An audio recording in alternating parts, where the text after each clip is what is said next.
तो वाराणसी में प्रधानमंत्री मोदी अब नारी शक्ति को संबोधित करेंगे और इसके बाद एक विशाल जनसभा ये जो होने जा रही है उससे बहुत कुछ संकेत निकलने वाले हैं। चलिए अपने कार्यक्रम की शुरुआत करते हैं। तो लोकसभा चुनाव के 7 चरणों में से 5 चरणों के चुनाव पूरे हो गए हैं, जिसमें 427 सीटों पर वोट डाले जा चुके हैं और अब इंतजार 4 जून का है। लेकिन उससे पहले जीत के दावों का दौर तेजी पकड़ रहा है। राजनीतिक पार्टियां अपनी अपनी जीत का दावा ठोक रही हैं। पीएम मोदी कह रहे हैं 4 जून को फिर एक बार मोदी सरकार आने वाली है। अमित शाह का दावा है कि 5 चरण में बीजेपी को 310 सीटें हासिल हो गई हैं और आने वाले 2 चरणों में बीजेपी 400 पार कर लेगी। तो केजरीवाल कह रहे हैं कि 4 जून को बीजेपी का खेल खत्म हो रहा है। अब की बार इंडी गठबंधन की सरकार बनने जा रही है, लेकिन इसका फैसला 4 जून को तय होगा कि कौन दिल्ली के सिंहासन पर बैठेगा और कौन इस सिंहासन से दूर हो जाएगा। हालांकि अब तक के 5 चरणों के चुनाव में जनता ने उम्मीदवारों की किस्मत ईवीएम में कैद कर दी है, लेकिन किसने किसका साथ दिया है इसका खुलासा 4 जून की मतगणना के बाद होगा। 4 दिन के बाद छठे चरण का मतदान है और उससे पहले दावों का घमासान जारी है। आज हम इसी पर चर्चा करेंगे, लेकिन उससे पहले देखिए ये रिपोर्ट।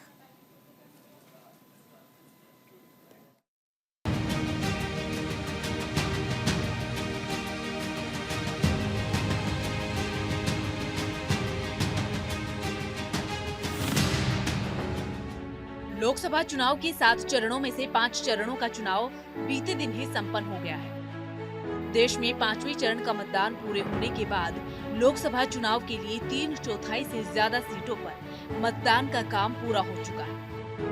5वें चरण के मतदान के साथ कुल 543 में से 429 सीटों पर वोट डाले जा चुके हैं। इन 5 चरणों में कई तरह के मुद्दे उठे और ठंडे पड़ गए। अब केंद्र सरकार और विपक्ष दोनों ही अपनी अपनी जीत के दावे कर रही है।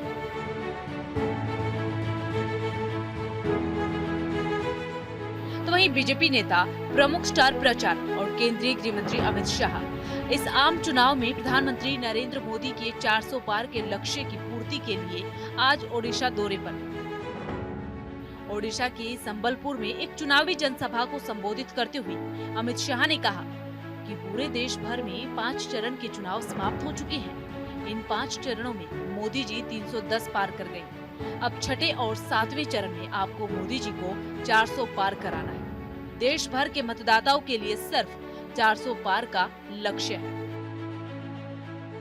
5 चरण के चुनाव समाप्त हो गए हैं। मेरे ओडिया भाइयों बहनों, 5 चरण का परिणाम जानना है क्या? जरा जोर से बोलो, जानना है क्या? देखो भाई, 5 चरण में मोदी जी 310 क्रॉस कर गए हैं। अब छठा और 7वां 400 पार का है। आपको मोदी जी ने 400 पार कराना है। जैसे जैसे 5वें चरण का चुनाव कंप्लीट हो गया और जैसे जैसे चुनाव होते जा रहे हैं, वैसे वैसे साफ होता जा रहा है कि 4 जून को मोदी सरकार जा रही है और इंडिया गठबंधन की सरकार बनने जा रही है। ये मैं किस आधार पे बोल रहा हूँ? क्योंकि कई लोगों ने सर्वे किए हैं और जो अब सर्वे के फाइंडिंग्स आ रहे हैं उससे साफ जाहिर है कि 4 जून को इंडिया गठबंधन को अपने दम पे 300 से ज़्यादा सीट मिल रही हैं और इंडिया गठबंधन देश को एक साफ सुथरी और स्थिर सरकार देने की दिशा में बढ़ रहा है।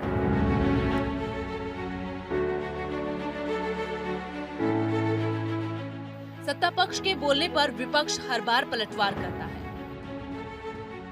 और हर बार की तरह इस बार दिल्ली के मुख्यमंत्री अरविंद केजरीवाल ने अमित शाह पर निशाना साधते हुए पलटवार किया।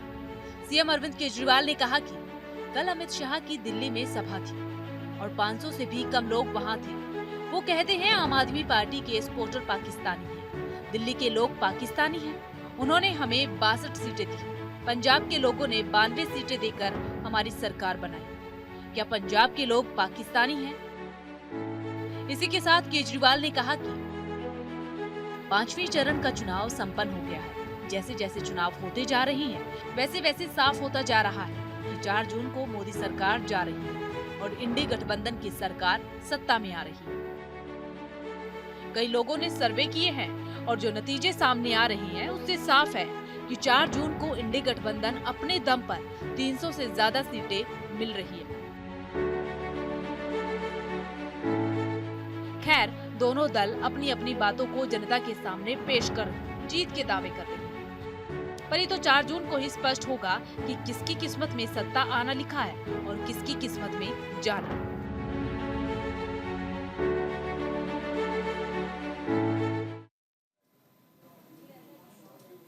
और इस वक्त हमारे साथ खास मेहमान भी जुड़ चुके हैं। डॉक्टर पूजा त्रिपाठी, कांग्रेस प्रवक्ता हमारे साथ जुड़ी हुई हैं। निरंजन पोद्दार, राजनीतिक विश्लेषक। पीयूष पंत, वरिष्ठ पत्रकार हमारे साथ जुड़े हुए हैं।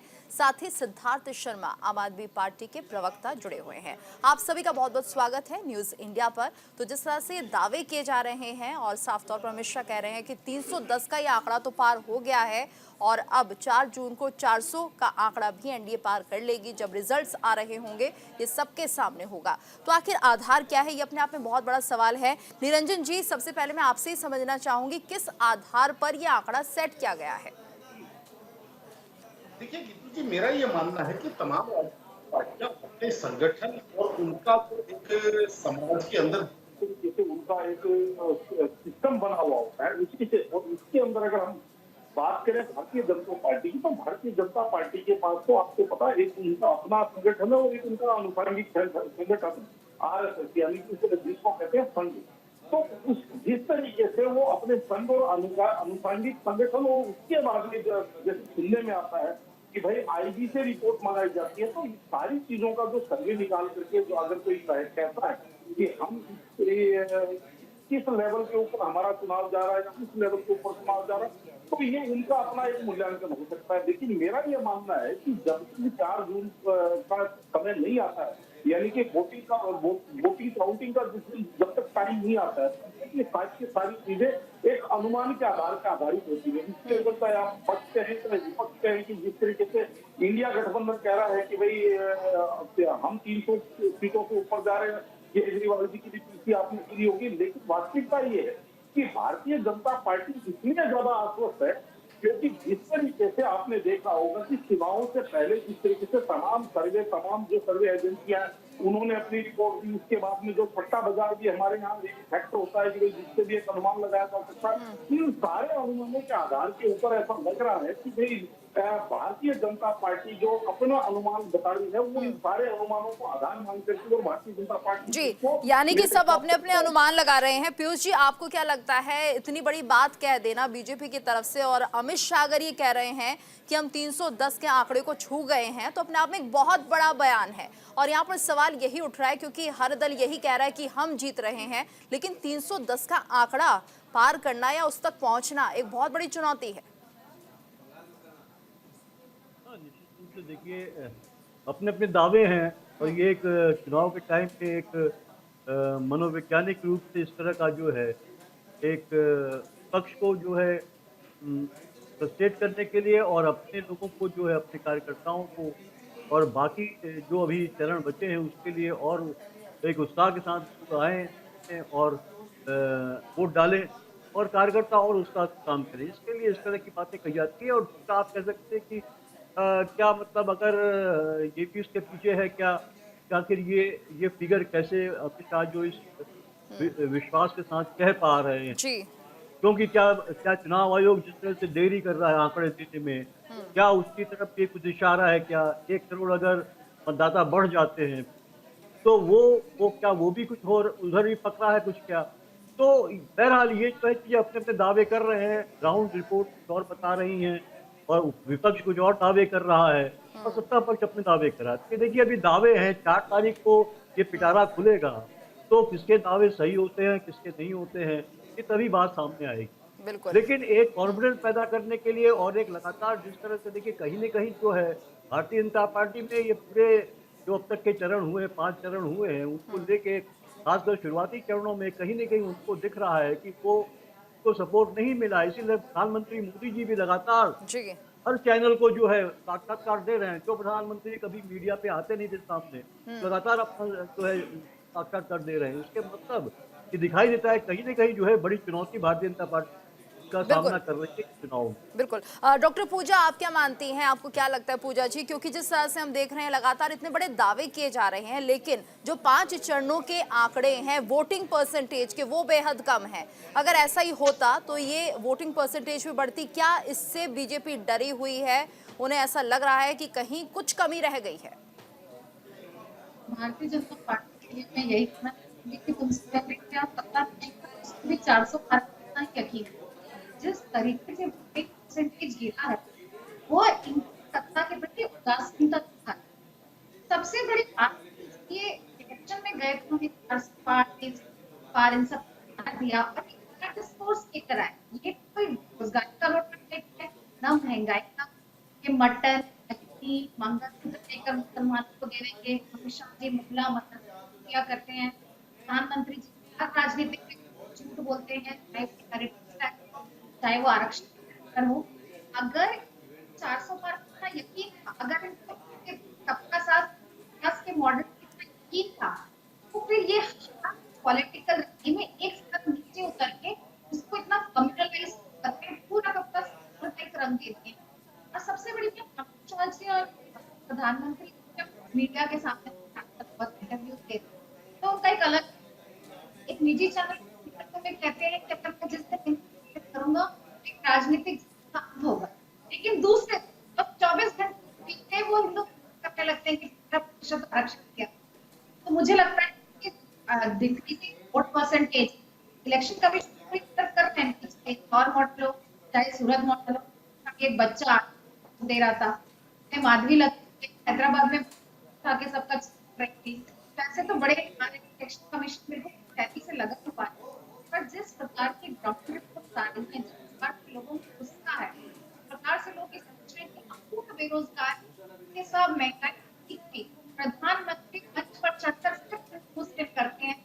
मुझे लगता है कि अब इतने विधायक है 4 जून को जी बिल्कुल। और सिद्धार्थ जी, आप क्या मानते हैं, क्योंकि जिस तरह से इंडी गठबंधन की जीत का दावा अरविंद केजरीवाल कर रहे हैं, एक तरफ बीजेपी कह रहे हैं 310 का आंकड़ा वो पहुंच गए हैं उसके नजदीक, और क्या आपको लगता है कि अगर बीजेपी जीत रही है तो फिर इंडी गठबंधन कैसे जीतेगा? जी गीतू जी, बात ऐसी है कि भारत के ज्यादातर लोग क्रिकेट प्रेमी होते हैं, तो मुझे ये बताइए कि अगर किसी टीम को जीतने के लिए 272 का ही लक्ष्य है, तो वो 310 400 पार कैसे जाएगी?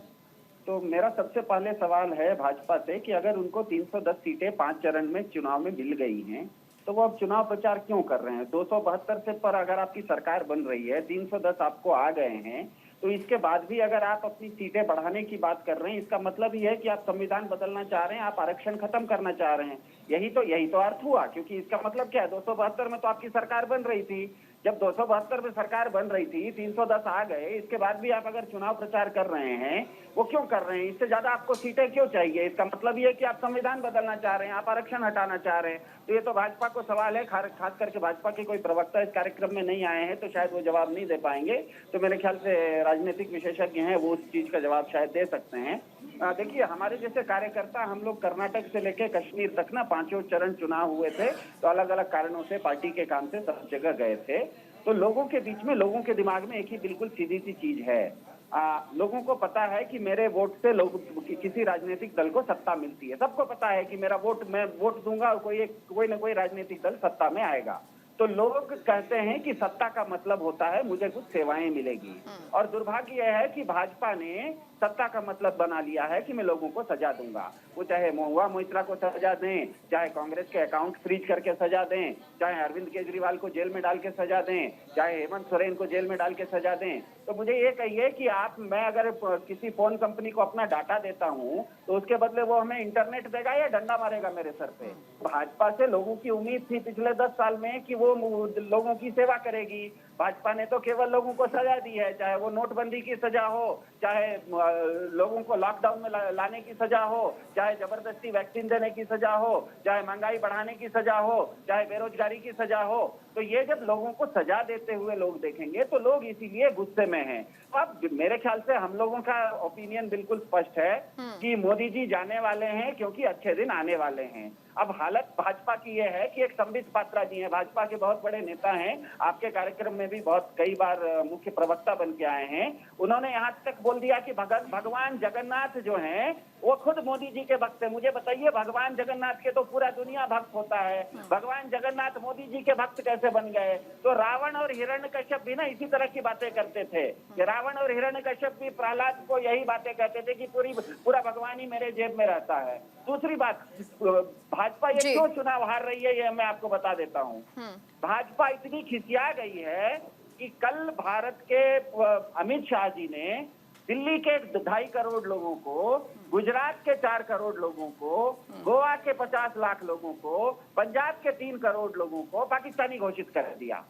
तो मुझे ये बताइए कि जो आम आदमी पार्टी को अगर आप वोट करते हैं, तो अगर पाकिस्तानी है तो अमित शाह जी क्या करेंगे कि गुजरात की सारी जनता को जेल में डाल देंगे, गोवा की सारी जनता को जेल में डाल देंगे, पंजाब की सारी जनता को जेल में डाल देंगे, दिल्ली की सारी जनता को जेल में डाल देंगे। क्योंकि अगर पाकिस्तानी घुसपैठिया भारत में आता है तो उसको तो जेल ही में डाला जाएगा ना, उसको तो वो तो नागरिक नहीं रहेगा। तो मेरे ख्याल से भाजपा पूरी तरह से ये चुनाव जब से शुरू हुआ तब से भाजपा के हाथ से ये चुनाव जा चुका है, और 4 तारीख को सबको मालूम पड़ जाएगा कि पूरी तरह से भाजपा अभी। चलिए ठीक है, हमारे साथ ठीक है सर, हमारे साथ अनुरुद्ध सिंह जी भी जुड़ गए हैं, बीजेपी प्रवक्ता हैं। अनुरुद्ध जी, बहुत बड़ा बयान दिया है अमित शाह ने, उन्होंने कहा है कि 310 का आंकड़ा छू गए हैं, और ऐसे में ये मानिए कि 310 सीटें जो जनता का भरोसा है, विश्वास है, वो आपने जीत लिया है। ये दावे किए जा रहे हैं, तो किस आधार पर ये दावा हो रहा है? पूजा जी, ऐसा है कि जब 2014 का चुनाव हो रहा था तो चुनाव के टाइम पर हम लोगों ने दिया था कि 272 हम लोग जीत के आएंगे, भारतीय जनता पार्टी जीत के आएगी मोदी जी के नेतृत्व में। आप पूछे कितने लोग ये लोग विश्वास करते थे कि 272 हम लोग जीत के आएंगे भारतीय जनता पार्टी मोदी जी के नेतृत्व में? सब कहते थे ऐसी गवर्नमेंट बनेगी, वैसी गवर्नमेंट बनेगी, नहीं आएंगे, ये लोग कपोल कल्पना कर रहे हैं, ये सारी चीज़ें हैं। 2019 में गए, 2019 में नोटबंदी भी हुआ था, जीएसटी भी लगा था, सारा चीज़ था। लोग ये कह रहे थे कि यहाँ पे गवर्नमेंट जीएसटी के बाद नहीं आई, वहाँ पे गवर्नमेंट जीएसटी के बाद नहीं आई, ये हुआ वो हुआ। और हम लोगों ने क्या कहा कि 300 के ऊपर हम आएंगे, नारा था 300 पार का। ये सारे लोग जितने भी विपक्षी दल थे, नहीं आएंगे, ऐसा होगा वैसा होगा, ये तमाम स्टोरी बना रहे थे, कर रहे थे। लेकिन क्या हुआ कि हम 300 के पार आ गए। अभी का जो आंकड़ा है, जो काम है, जब लोग जनता के बीच में जाते हैं तो उसके बाद जब बात होती है कि मोदी के बाद ये लोग और इनकी तुलना में बात होती है इंडिया अलायंस में, तो लोगों की बात में है ही कि भाई एक आदमी है जिसके काम में स्केलेबिलिटी है, स्पीड है, ये सारी चीज़ें हैं, डिलीवरी कमिटमेंट है, और उन्होंने डिलीवर भी किया, जो कहा वो किया। तो जाहिर सी बात है 400 पार आना ही आना है। फ्रस्ट्रेशन इन लोगों को, जमीन पे चुनाव लड़ते नहीं हैं। इनके नेता आते हैं, टीवी डिबेट में बोल के चले जाते हैं, बाकी जो नेता होते हैं वो सोशल मीडिया प्लेटफॉर्म पे करते हैं, ज़मीनी हकीकत से बिल्कुल ये दूर हैं। इनको लगता है पहले के ज़माने में जो राजनीति ये लोग करते थे कि एक होता था कि एसी रूम में से निकले 11 बजे सो के, उसके बाद गए, बात करके आ गए, कुछ कहा कुछ सुना, एक होता था रूटीन प्रोसेस पॉलिटिक्स में। तो ये लोग उसी ढंग से सोच रहे हैं। इन लोगों को जमीनी हकीकत से बिल्कुल दूर है, क्योंकि ये लोग राजे रजवाड़े टाइप में, शहजादे टाइप में रहे हैं। लेकिन अनुरुद्ध जी, आधार क्या है? राहुल जी को देखिए, तेजस्वी, क्या आधार है? किस तरह से बता पा रहे हैं कि 300 पार कर गए हैं? जी, 300 पार नहीं, भारतीय जनता पार्टी एनडीए 400 पार होने वाली है। आधार यही है कि 272, आप 2014 में जितने भी ये लोग थे, जितने अपोजिशन वाले थे, ये 272 नहीं मान रहे थे, 300 नहीं मान रहे थे। 300 पार भारतीय जनता पार्टी जाएगी।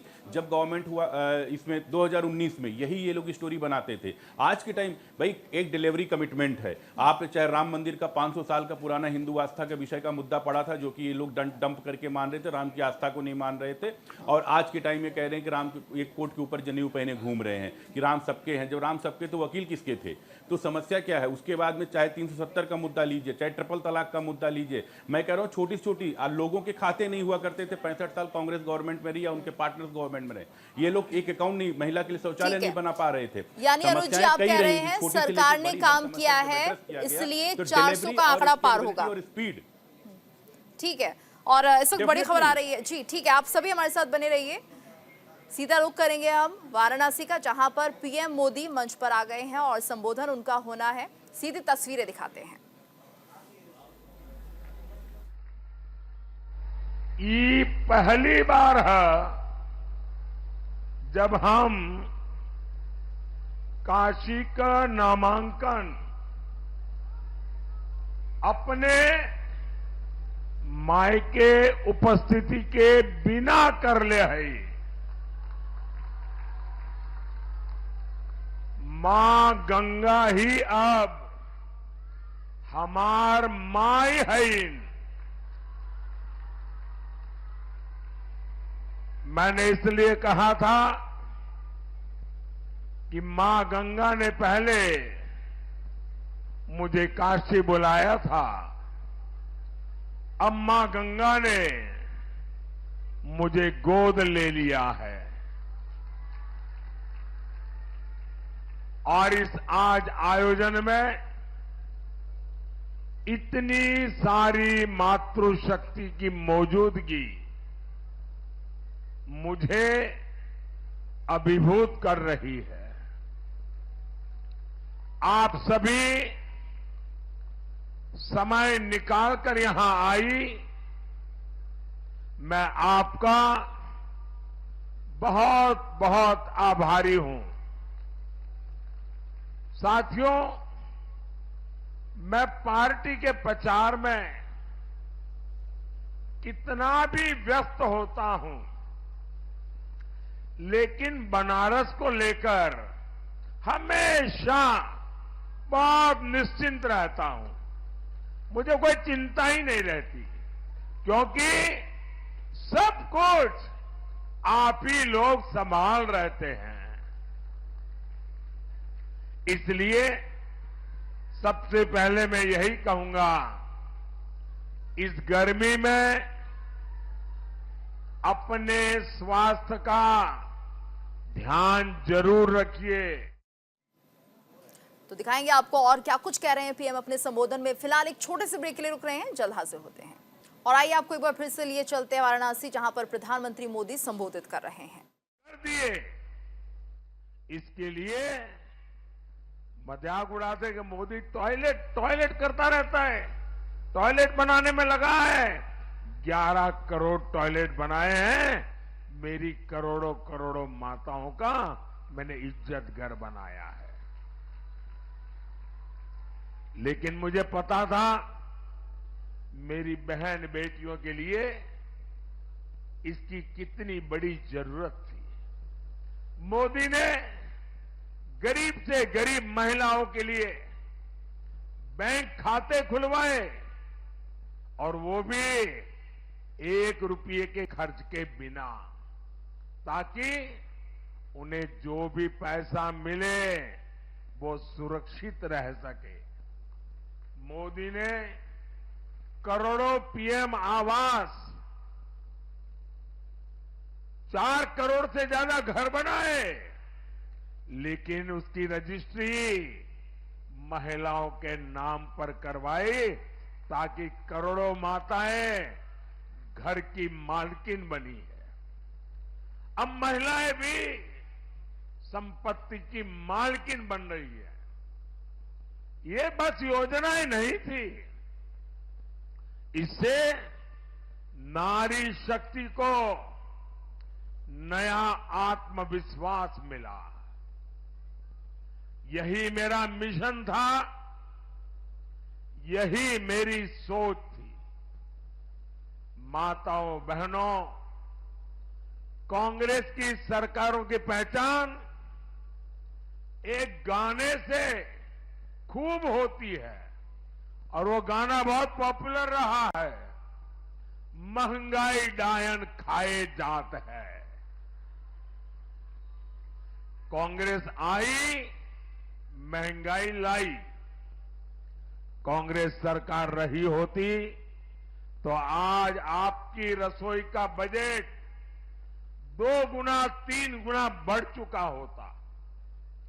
लेकिन ये भाजपा है, ये गरीब का बेटा मोदी है। मोदी लगातार प्रयास करता है कि आपके खर्चे कम हो और आपकी बचत ज्यादा बढ़े। मोदी ने मुफ्त राशन की योजना चलाई हुई है। ताकि गरीब का एक घर का चूल्हा जलता रहे। इससे हर परिवार के साल में करीब करीब 12,000 रुपये बच रहे हैं। आपको जो उज्ज्वला का सिलेंडर मिलता है उसमें भी प्रति सिलेंडर आपको 300 रुपये से ज्यादा की बचत हो रही है। बनारस में करीब 40,000 घरों में अब पाइप से रसोई गैस की सप्लाई होती है।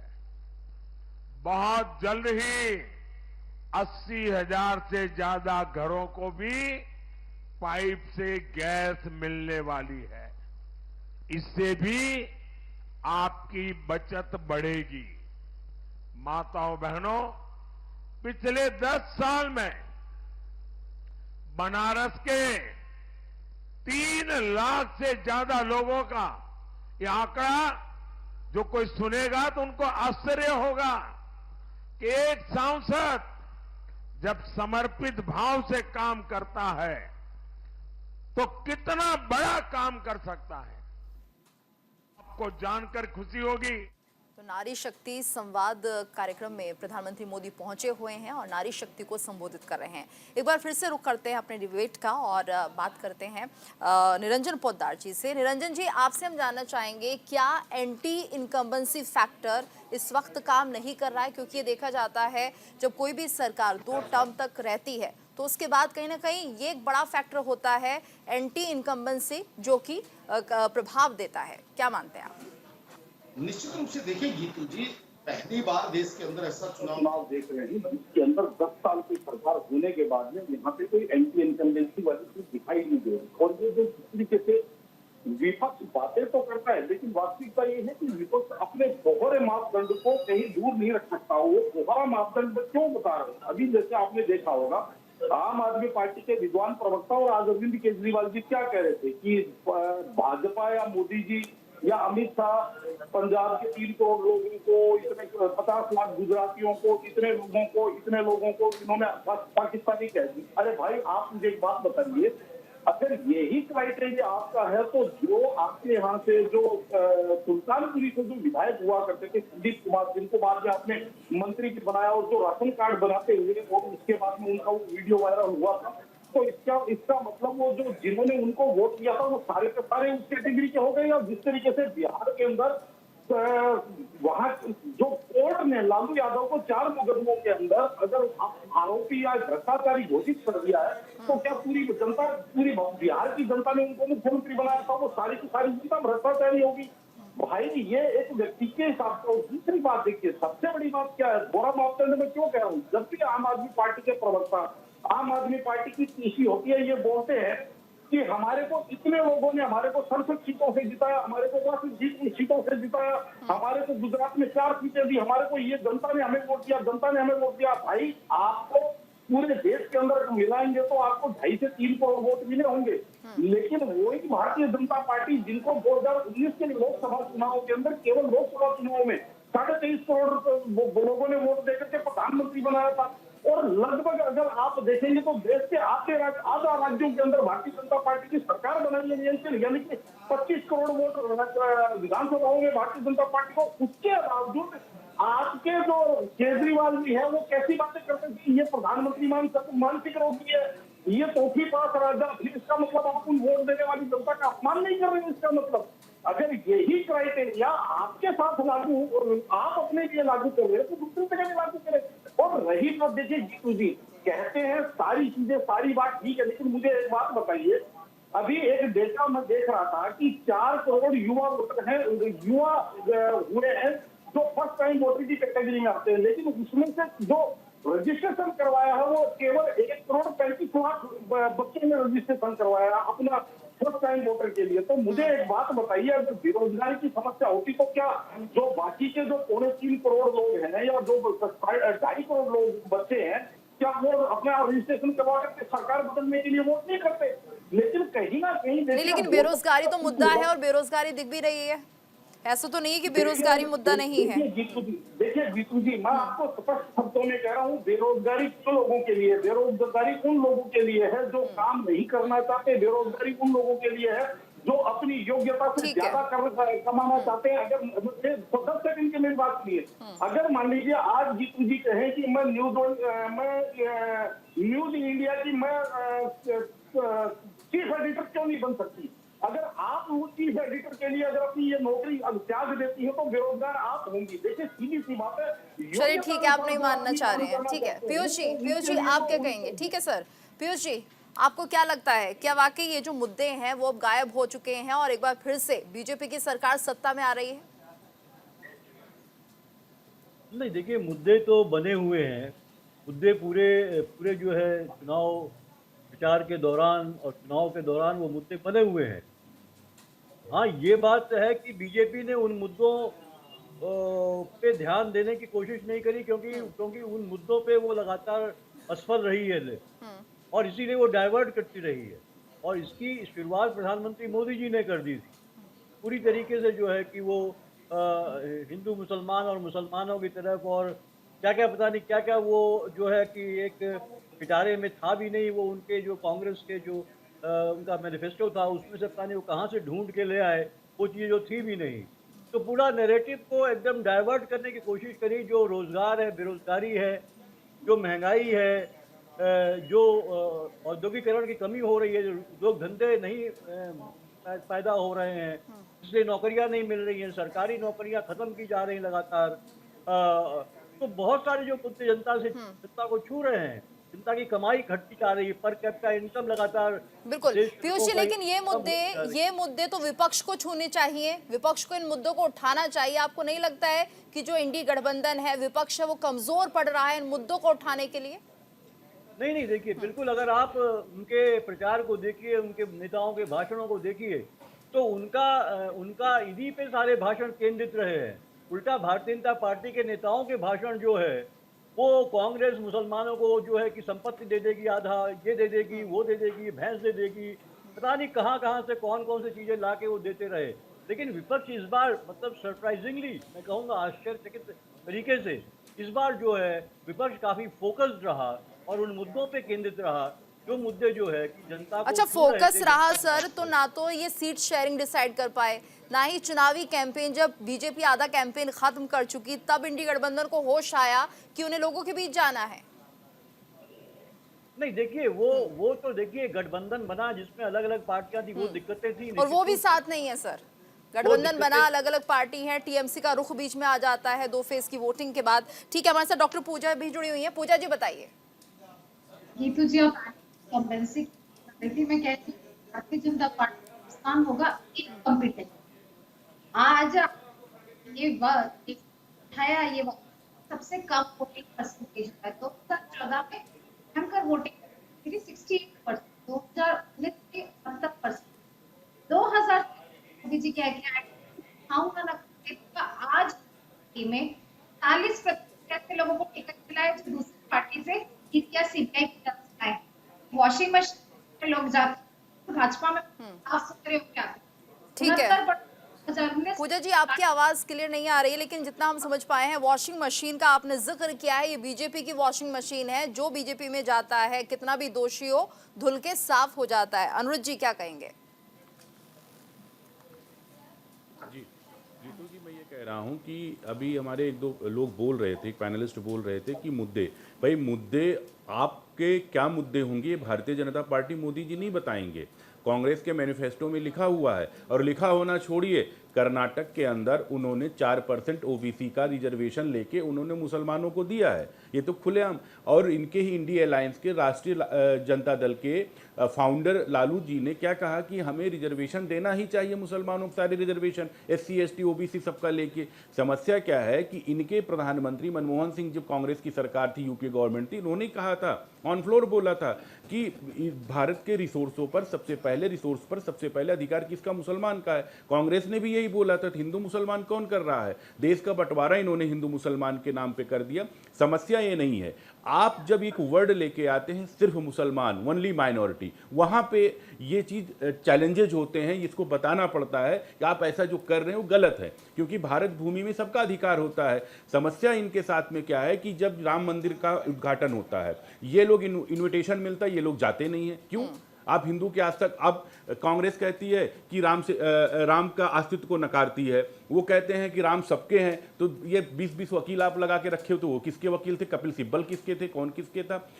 प्रॉब्लम इन लोगों के साथ में यही है कि 2014 में भी यही बोल रहे थे, 2019 में बोल रहे थे। ये लोग, आपने सही कहा कि ये लोग जमीन पे जाते नहीं हैं। इनका सारा काम क्या है आज के टाइम पर? देखिए, ये लोग अपना सोशल मीडिया पे कंपेन कुछ कर दिए, कुछ कंपेन उन्होंने आके टीवी डिबेट्स में कर दिया, उसके बाद ये बैठ जाएंगे, बाद में कहेंगे ईवीएम हैक हो गया, डेटा में ऐसा प्रॉब्लम हो गया, वोटिंग में ऐसी प्रॉब्लम हो गई। आपको जाना पड़ेगा, पहले जैसे नहीं है कि आप रजवाड़ी तरीके से रहे और आप पॉलिटिक्स में बैठे रहे, 11 बजे सो के उठेंगे, गांजा फूकेंगे, उसके बाद आके कुछ भी बोल देंगे, लोग आपको कुछ थोड़ा बहुत वोट कर देंगे। आप जाने, लोग, जनता जागरूक हो चुकी है, उनको समझ में आता है कि हमें, ये कहते हैं लोग बोलते हैं रोजगार, भारत सेकंड पोजीशन पे है मोबाइल मैन्युफैक्चरिंग में, तो बिना रोजगार मिले हो गया। 55,000 किलोमीटर नेशनल हाईवे बनता, बिना रोजगार मिले हो गया। 2 लाख किलोमीटर ट्रांसमिशन लाइनें बिछाई जाती, बिना रोजगार मिले हो गया। 10 करोड़ से ज्यादा घरों में नल से जल दिया जाता, बिना रोजगार मिले हो गया। 10 लाख करोड़ों से ज्यादा सोलर पंप डिस्ट्रीब्यूट किया जाता किसानों को, तो बिना रोजगार मिले हो गया। 1 लाख से ज्यादा स्टार्टअप्स खुले, बिना रोजगार मिले हो गया। समस्या कि इनको रोजगार समझ में नहीं आता, इनको अपने परिवार का रोजगार दिख रहा। अखिलेश जी को उत्तर प्रदेश में दिख रहा है, तेजस्वी को बिहार में दिख रहा है, राहुल जी को कांग्रेस में दिख रहा है, स्टालिन को वहां पे दिख रहा। इनके पार्टी के बीच में किस तरीके से गठबंधन है? इनके पार्टी के बीच में टीएमसी कहती बंगाल में हमारे साथ मत लड़िए चुनाव, पंजाब में केजरीवाल कहते हैं हमारे साथ मत लड़िए, केरल में ये कम्युनिस्ट पार्टी के साथ होते हैं और पश्चिम बंगाल में कम्युनिस्ट पार्टी के साथ होते हैं। बहुत बड़ा कंफ्यूजन है जनता के लिए भी, ये बहुत बड़ा कंफ्यूजन है। ठीक है अनुरुद्ध जी, सिद्धार्थ जी, आप क्या मानते हैं अगर आम आदमी पार्टी का, क्योंकि पहले एक विजन था कि भ्रष्टाचार को खत्म करेंगे और कांग्रेस के खिलाफ ही उन्होंने बिगुल फूंका था, और ऐसे में अब उन्हीं का साथ देना, आपको नहीं लगता जनता के ऊपर इसका असर पड़ेगा? यानी जो एक सोच थी आम आदमी पार्टी की, वो कहीं अब गायब हो गई है? जी गीतो जी, बहुत अच्छा आपने कहा कि कुछ विरोधाभास हैं, तो विरोधाभास भाजपा के प्रवक्ता बता दें कि टीडीपी करके एक पार्टी है, तेलुगु देशम पार्टी, जो आंध्र प्रदेश में चुनाव लड़ रही है। चंद्रबाबू नायडू जी ने स्पष्ट बोल दिया है कि हमारी सरकार बनेगी तो 4% आरक्षण हम मुसलमानों को देंगे, और वो भाजपा के साथ चुनाव लड़ रही है। तो ये विसंगति भाजपा बता दे। होता क्या है बताता हूँ मैं। भाजपा को ना अपने प्रवक्ताओं पर पूरा भरोसा नहीं होता, इसीलिए आधा प्रवक्ता और भेज देते हैं किसी दूसरे नाम से, और वो प्रवक्ता सोचते हैं कि 23 सीट लड़ने वाली आम आदमी पार्टी को घेर के वो कोई डिबेट जीत जाएंगे। आप अगर इस डिबेट में जीत भी गए ना, तो हम तो आम आदमी पार्टी, देखिए हार जीत की बात तो हो ही नहीं रही है लोगों के पास, ठीक है, लोगों के सामने आपको अपनी बात रखनी है। ठीक है, बताइए। अरे गीतू जी, भाजपा के प्रवक्ता ने अभी कह दिया बात करते करते कि गांजा फूकते हैं, तो किस तरह के प्रवक्ता होते हैं? अब कौन गांजा फूकता है ये तो हमें नहीं पता, लेकिन भगवान जगन्नाथ को मोदी भक्त जो बोल देता है संबित पात्रा, अरविंद केजरीवाल क्या करते हैं? शराबी है कि नहीं है? पाठशाला बनाने जगह मसवाला बना रहा है वो व्यक्ति, आप क्या कह सकते हैं? शराबी है कि नहीं? आपके जितने भी नेता हैं केवल शराब के घोटाले में जेल में और जमानत पे लेके 2-2 लोग घूम रहे हैं। आप पूरे दिल्ली को आप शराब का ठेका बांट रहे हैं, जब कोरोना में लोग मर रहे थे, यहाँ आप आके बकवास कर रहे हैं। आपको शर्म नहीं आती है? एक एक करके बोलिए। आपके मुख्यमंत्री कैसे बोलते हैं? भगवंत सिंह मान के बारे में बोला जाए पार्लियामेंट में किस तरीके से बोलते हैं? आपकी वहाँ की सीट चुनाव हार जा रहे हैं, कुछ सिटिंग सीएम सभी से निवेदन है, भाषा का ख्याल रखिए, भाषा की मर्यादा रखिए। यहाँ पे बकवास कर रहे हैं। ठीक है, ठीक है, ठीक है। निरंजन जी, ठीक है, मुद्दों से भटक रहे हैं। ठीक है निरंजन जी।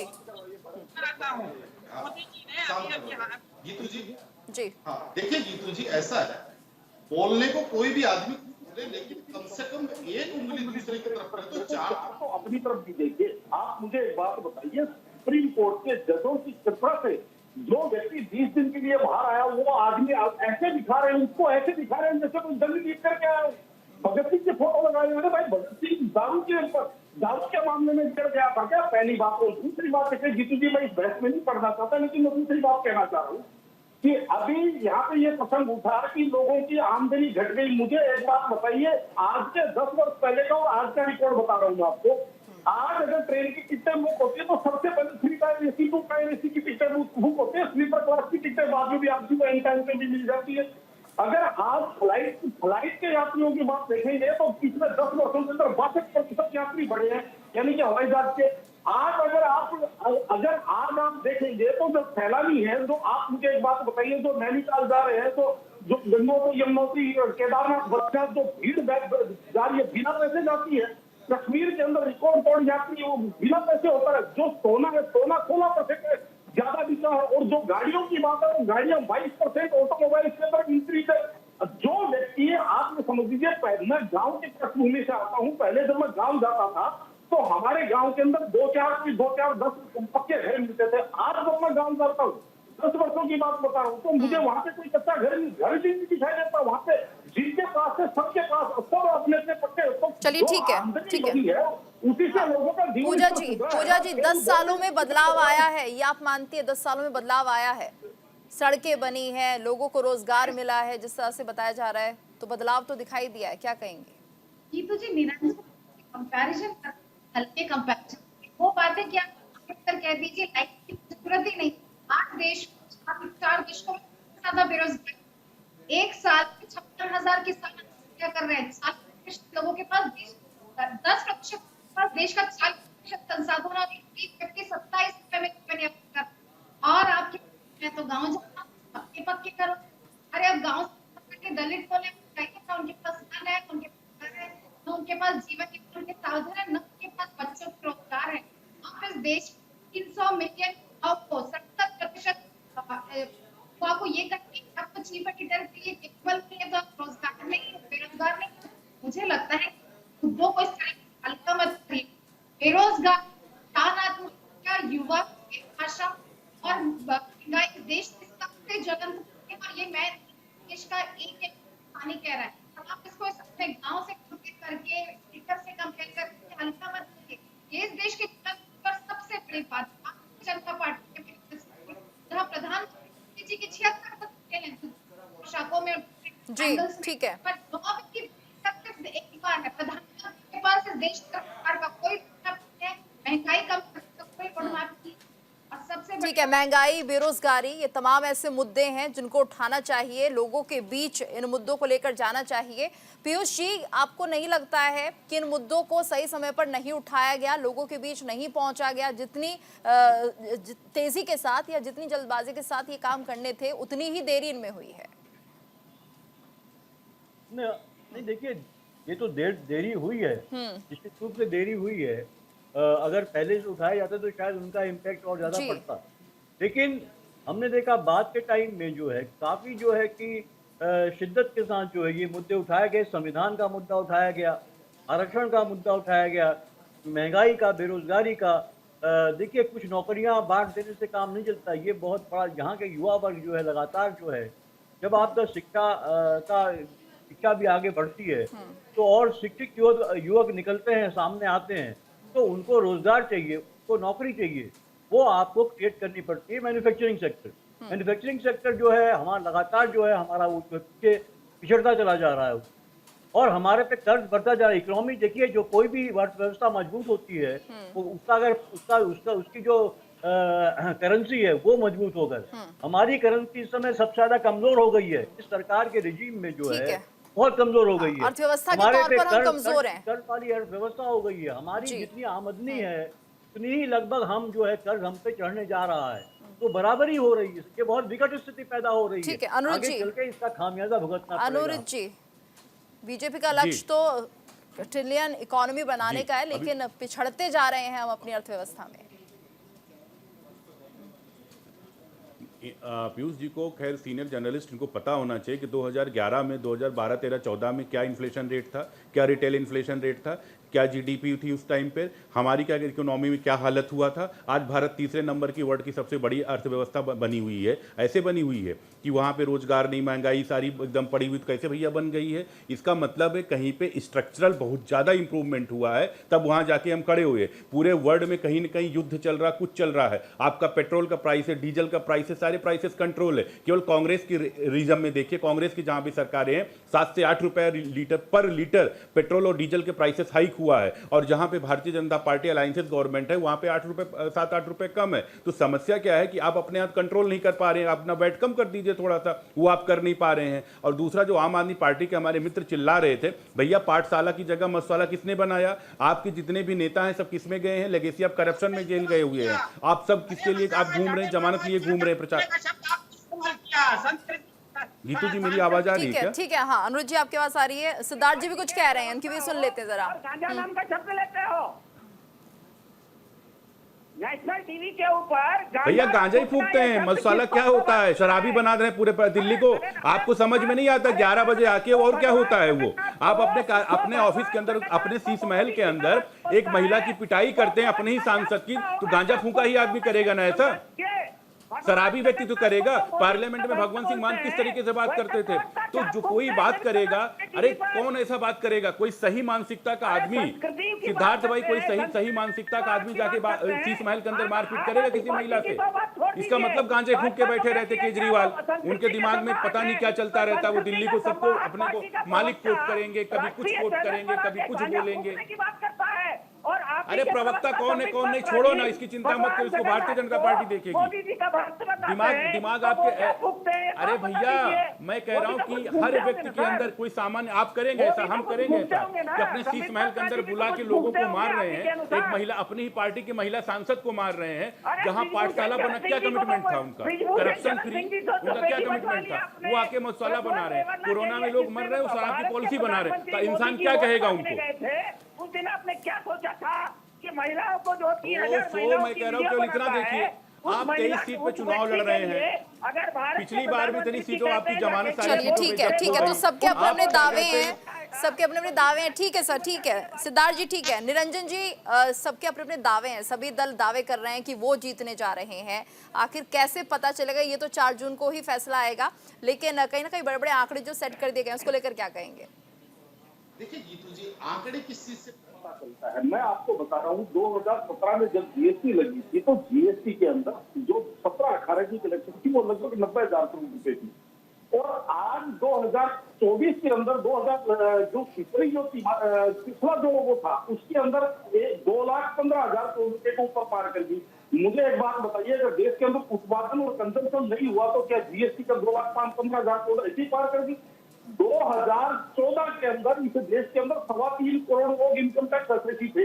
आज इनकम टैक्स असेसियों की जो संख्या है वो 9 करोड़ लोग हो गए, यानी कि 9 करोड़ अभी इनकम टैक्स फाइल करना चालू कर दिया। तो बिना इनकम के 9 करोड़ लोग इनकम टैक्स असेसी हो गए। कहने का तात्पर्य केवल ये कह देने भर से कि उद्योग धंधे खराब हो गए या लोगों की आमदनी घट गई, ये कह देने भर से नहीं चलता है। जो समाज में हम लोग रहते हैं उस समाज को भी आपको देखना पड़ेगा। और जैसे मैंने अभी आपको बताया कि जो जेवरात की खरीदी है उसके अंदर 16%। चलिए ठीक है, किसके दावे में कितना दम है, जनता किसकी किस्मत ईवीएम में कैद कर रही है, तो 4 जून को ही पता चलेगा। फिलहाल बहुत बहुत शुक्रिया आप सभी का हमारे साथ इस चर्चा में जुड़ने के लिए। और इसी के साथ हमारी इस खास पेशकश में इतना ही। रुकेंगे एक ब्रेक के लिए, ब्रेक के बाद खबरों का सिलसिला लगातार जारी है।